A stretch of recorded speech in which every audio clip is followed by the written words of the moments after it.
What's going on, guys? Aegis B here. Welcome back to my channel. Today I'm going to be talking about the M1 iPad Pro and all the ways that I use it to stay productive and complete all of my productivity tasks. Before I get into the video though, I'm going to kindly ask you guys to look for the subscribe button and smash it for me. If you enjoy content surrounding the iPad and any other iOS or tech topics, you're definitely going to want to subscribe to my channel. I have a lot of content coming soon, so make sure to subscribe. And if that's not enough, I'm also doing a HomePod mini giveaway when I reach 1,000 subscribers. All you gotta do is subscribe, comment down below your thoughts on the video, or you can just say I've subscribed and you'll be entered to win, and that's pretty much it.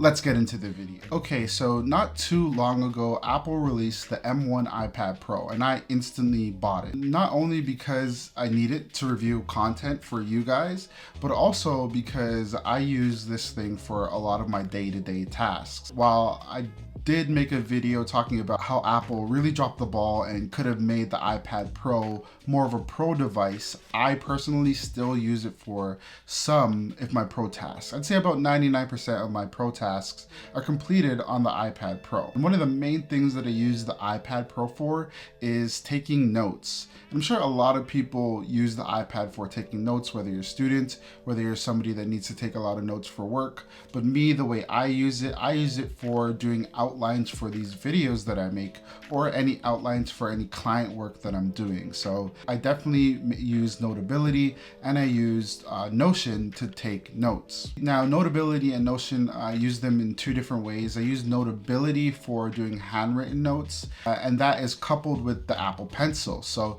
you can't really use the iPad Pro without using an Apple Pencil. It's like the Bonnie to the Clyde, okay, I don't know any other pairings, but seriously, you need an Apple Pencil if you're going to be using the iPad Pro, just because it makes it a lot easier to navigate. As I mentioned, I use it in Notability when I want to do handwritten notes. Because my handwriting is messy as hell, whenever I'm meeting with clients or doing any things that I just need to look clean, then I'll switch over to Notion and I use that to write my notes and my outlines for the video, and I love Notion. If you want a full video of my Notion workflow, then let me know in the comments below. Note-taking with the iPad Pro has definitely increased my productivity. I tend to use my M1 Pro 11-inch instead of my MacBook Air to take notes. It's just a lot easier. It's more portable to me. It's easy to carry around. But also on top of that, being able to use handwritten notes with the Apple Pencil is something that I definitely need to have. Now, another thing that I use this M1 iPad Pro for instead of using my MacBook for is checking my email. This is something that everybody has to do.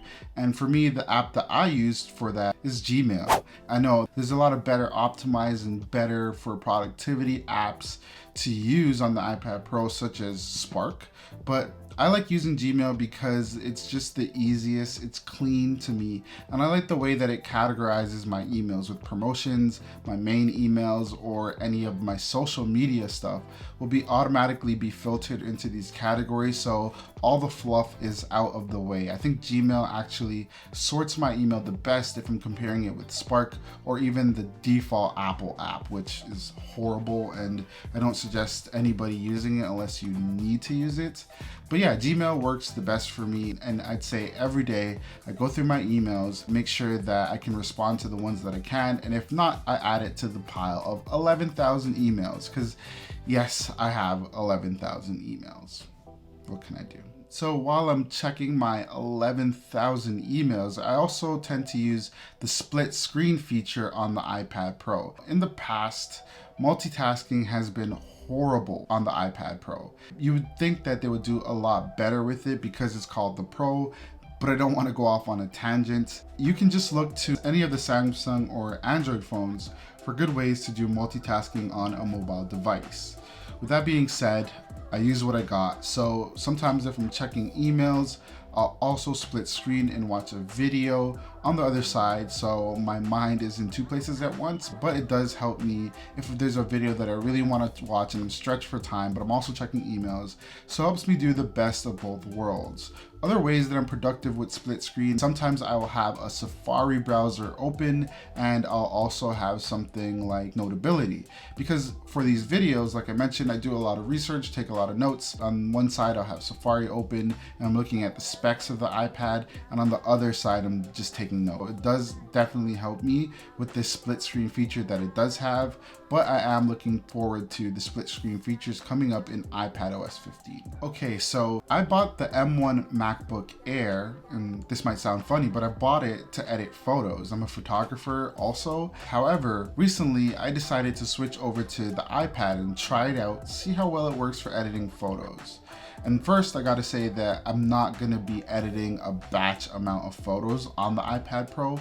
I feel like file management and it just works a lot better just doing it on the MacBook. However, if I'm doing things like thumbnails or any photos that are like less than 100 photos, I can easily do it on the iPad Pro and it works well. I definitely use Lightroom for editing photos, and it's honestly such a breeze on the M1 iPad Pro. And then there's just about anything else that you can do with the iPad Pro that just makes it a lot easier for getting things done. There are things like Sidecar and using the iPad Pro as a second display, or even using AirPlay to transfer files between my phone and my iPad. I can tell you all the times where I edited a video on my MacBook, airdropped it over to my iPad Pro and showed it to a client, and it's just a lot easier to manage files when you don't need to plug in a dongle and get the files over. I'd highly recommend using an iPad Pro if you have other devices in the ecosystem and you're using it for productivity. That's been it, guys. It's a quick little video of how the iPad Pro keeps me productive,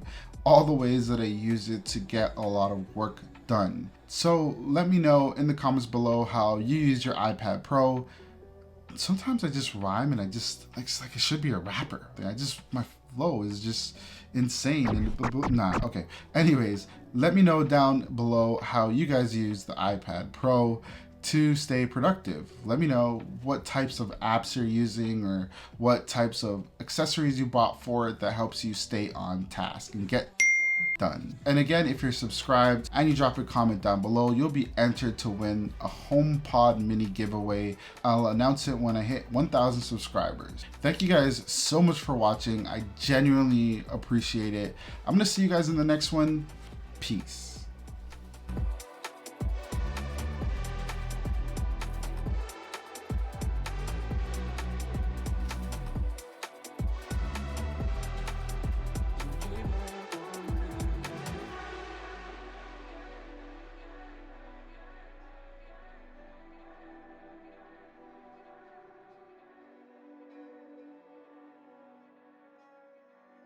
Don't give up on